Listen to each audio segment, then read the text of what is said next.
Monkey here. So yesterday, I'm sitting on my bed, and this girl texts me, and she says, "Oh my God, I need a massage. Please come be my hero. Save me. Do you have any availability today?" Well, guess what? It was my day off. But guess what happened? So, FYI, this girl is very beautiful, and she actually, I gave a massage to her mom, and long story short, she's extremely beautiful. I'm just being 100% transparent. She's so hot, and she was wearing this bikini thong, walking around the house as I'm giving her mom a massage. She's walking around, she turns and she sees me looking. All that to say, when she texts me, I'm imagining that, right? I'm imagining that version of her.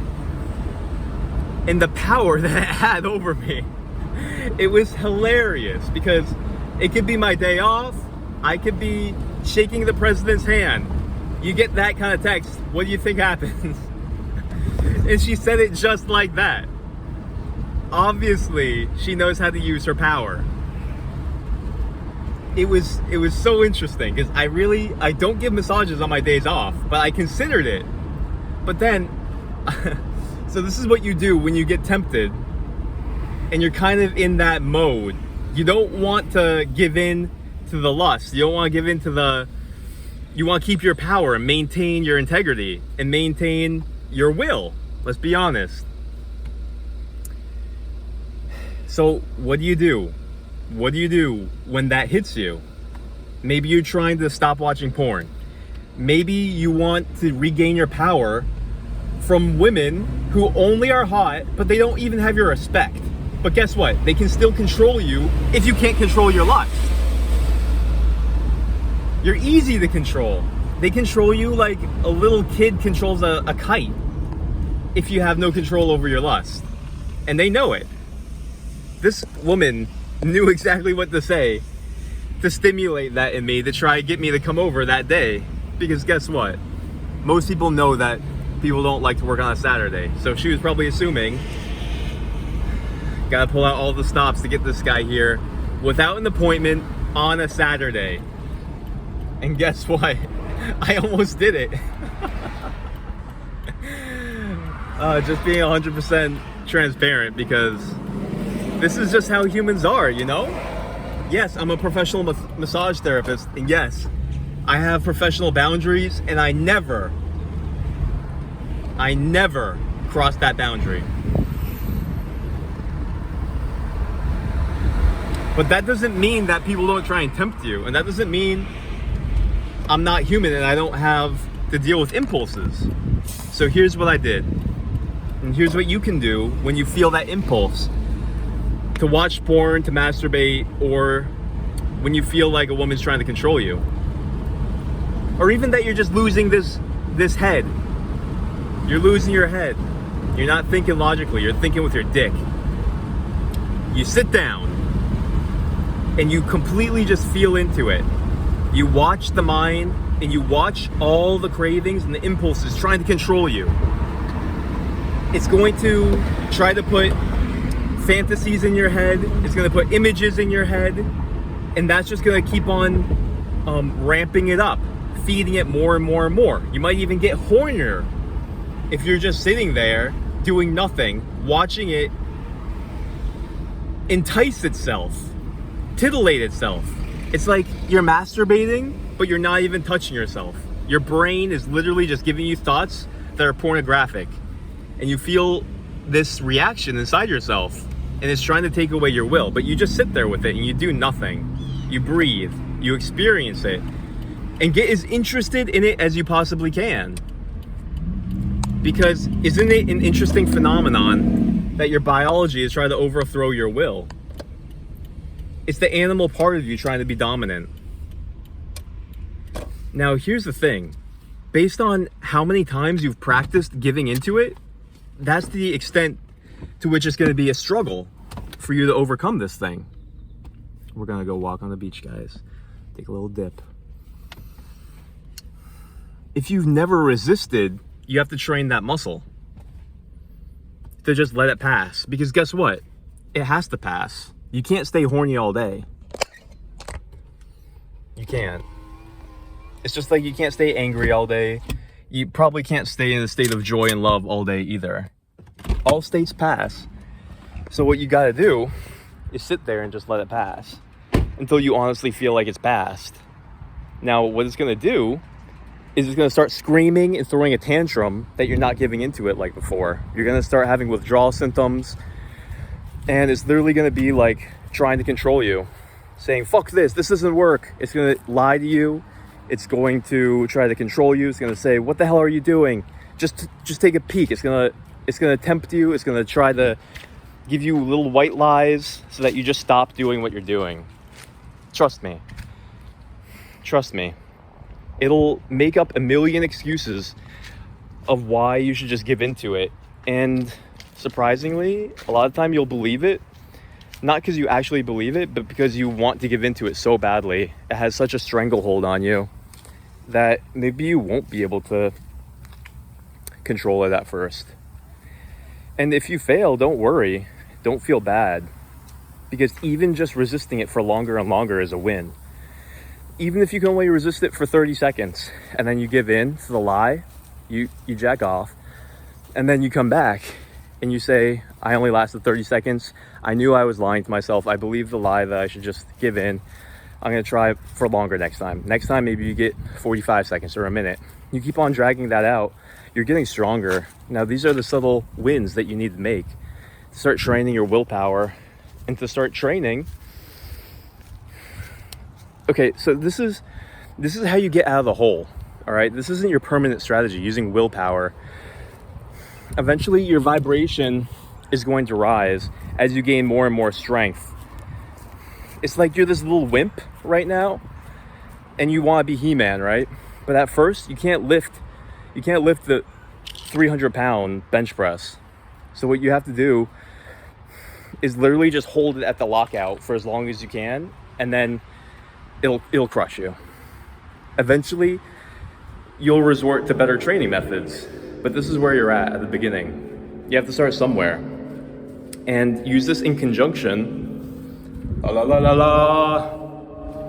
with everything else we're talking about. What happens is, when you get meditative like that, you start tapping into different energies, and your will starts to exert its energy of purity. What you want to do is keep on exerting that will of purity longer and longer and longer. Eventually, it's like the little wimp struggling against the dragon. It can't kill you yet. It'll beat the shit out of you. You come back the next day. It'll beat the shit out of you, but a little bit less. You come back the next day. It'll thrash you, but it'll notice you're getting a little bit stronger. It'll keep on thrashing you for probably, well, it just depends on you. It depends on how weak you are and how strong you've made your dragon. But eventually, it won't be thrashing you. You'll be taming it. And the first time that you tame it, oh, believe me, you're gonna be so proud of yourself. You should party. The first time you tame that dragon, you should party. Honestly. Look at this. Hello. Florida, Florida, Florida. This is paradise. So aim for that day to where you actually tame your dragon. It doesn't overwhelm you, control you, beat the shit out of you, and send you back to your room as an emaciated little pale wimp who just gave in. Don't feel guilty. I'm not trying to make you feel guilty. I'm trying to make you feel angry. Because if you're apathetic, you gotta feel angry first. That'll get you moving. Ah, hot. That was hot. So it's okay to get angry if you're just in apathy. Anger will motivate you to do shit. So actually, yeah, get fucking angry. If you're in apathy and you're just, oh, it's so hard. All right, we know the topic of our next videos. What to do with when you're just in victim apathy mode. And what to do when you fail. What to do when you fail. We have to reframe these things. But for now, I want you to meditate. For now, I want you to build your purity muscle. For now, I want you to build some awareness around lust. For now, I want you to build some curiosity to just watch it. To just watch it. And even if you fail, fail consciously.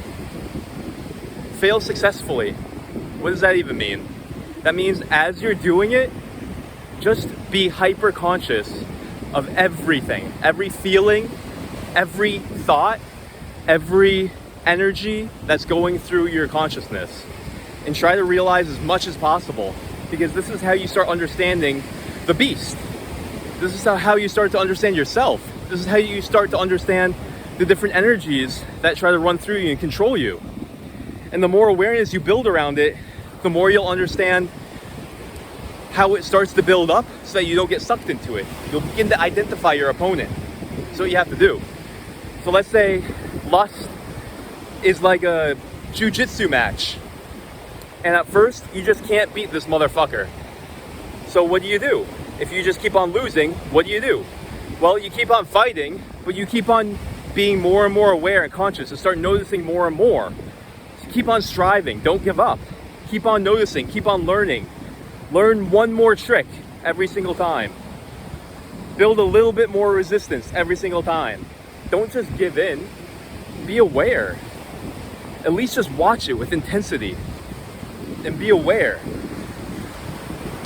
And eventually you'll start learning how to avoid certain maneuvers. And you'll start understanding how to start winning. One little move at a time. And that's how, this is a big part of it, guys. This is a huge part of how to start winning.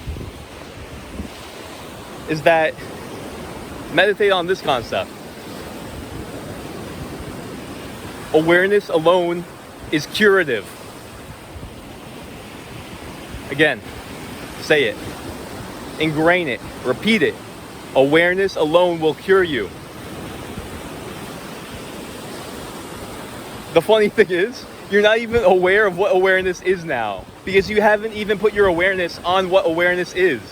So honestly, you're going to expand out your understanding of even awareness. You have to start becoming aware of what your awareness is and what you're not aware of, and what you can become aware of, and how awareness works. Have you ever wondered what determines what you're aware of? Let's say you close your eyes. What are you aware of? Most of the time it's just thoughts. Maybe it's pain. Maybe it's hunger. Maybe it's biological drives like sex and lust. You have to build awareness over what determines what comes into your awareness. You have to build awareness on so many levels. You have to become aware that you don't even know what awareness is. You have to learn about awareness.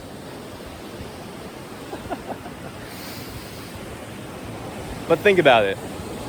Once you start building awareness of your problem, of the mechanics of the engagement, think about it. Think about Royce Gracie or Muhammad Ali. How aware do you think they are of all the complex mechanics of boxing and fighting? If you went up against them, you wouldn't even know what's happening. There could be a million things happening a second in terms of footwork, arm positioning, distance, what kind of jabs you're using, if you're faking them out. There could be a million things that are happening and you're not aware of any but one, that you're getting punched really hard in the face. That's how unaware you are. And if you've not built awareness over any area in life, that's an analogy of how unaware you are. So if you're trying to fight the monster of lust, think about it. That's how unaware you are. It's like you're fighting Muhammad Ali, or however strong you've built your opponent, because it's really a function of your past actions and thoughts that determines how strong that is, and your DNA, your base level of hormones. So think about it like that. Think about it like you're outwitting an opponent. Think about it like chess. It's kind of like Brazilian Jiu-Jitsu, actually, because Brazilian Jiu-Jitsu is like chess, but it also has the component of athleticism and physical will. That's the best analogy I can liken this to, is that you're playing Jiu-Jitsu against a fox called lust. And whether or not you can outwit it and win is based on your experience, your awareness, how willing you are to learn about this game, how willing you are to learn about your opponent, how willing you are to learn and practice. And whether or not you even do that is dependent on if you think it's worth it. So watch my previous videos so that you understand the prize and you also understand the consequence of losing against your opponent. If you understood those two things, you really understood it, you would be striving with all your might to overcome this motherfucker. Like it was the enemy that killed your family and all your friends in the town. Because it might as well do that if it takes away your life. Because then it slays a hero. It slays you as the hero in your life. You'll never be able to live up to your full potential if you don't win this fight and gain mastery. So you better fight like your destiny is at stake and the destiny of all the people that you could help. Imagine if you were a hero and by the time you died, you helped 2 million people. Well, guess what? What would happen if that hero didn't live? What would happen to those 2 million people? Their lives would be worse, and a lot of people would be in more pain and suffering and misery. And guess what? That's what you're letting happen if you lose this fight against this dragon fox. Don't think that this is just poetic. This is real life, cause and effect. It will fuck you and it will change the world for the worst if you don't achieve your potential. So if that feels too heavy, digest it. Digest it and enjoy the process. You gotta laugh along. Laugh along. Enjoy this process. Have confidence that you're gonna win, okay? Don't feel heavy as in you're afraid. No, because guess what? You got me. And you have all the people who have overcome this before. You have all the wisdom at your disposal. You have the secret scrolls to unlock your victory. And you have a brotherhood of people who care, who are on the same team. So don't feel heavy about it. Laugh and enjoy the fight, knowing that you're gonna win, okay? God bless you.